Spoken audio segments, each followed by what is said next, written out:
Господин Илков, какво точно се е случило? Около 10:20 получаваме сигнал, че е паднал двуместен самолет в района на село Оризари. Колегите на място установяват, че действително има такава ситуация, при която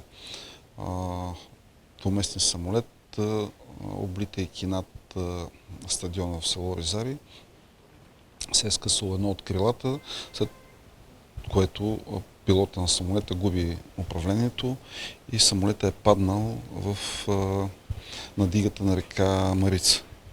Вследствие на това падане и двете лица, които са пътували в самолета, са починали. Един от тях е и собственик на самолета и на базата, където домува този самолет. Пилотът е на 45 години, момчето е на 18 години.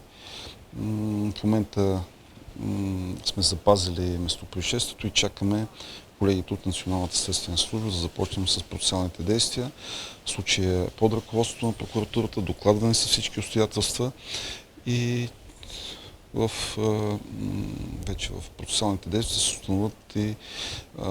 ще се установява цялостна фактическа установка по инцидента. Всъщност този самолет е излетял от Белозем. Този човек, собственик, който е загинал, пилота е бил член на авиоклуба там.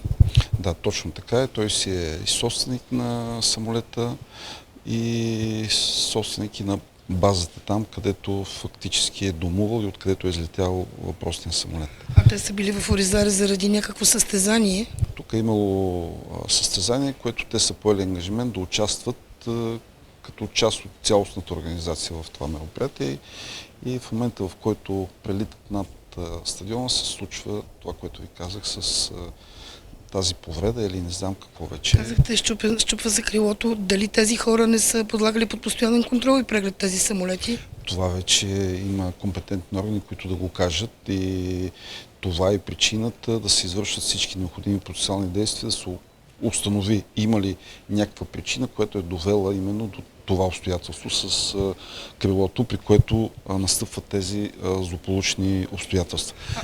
По-късно повече. Благодаря. Само да попитам, 18-годишното момче, което е загинало, е било нещо като ученик ли? Той се е учило момчето се е учило, той е бил като ученик, учил се да пилотира самолет.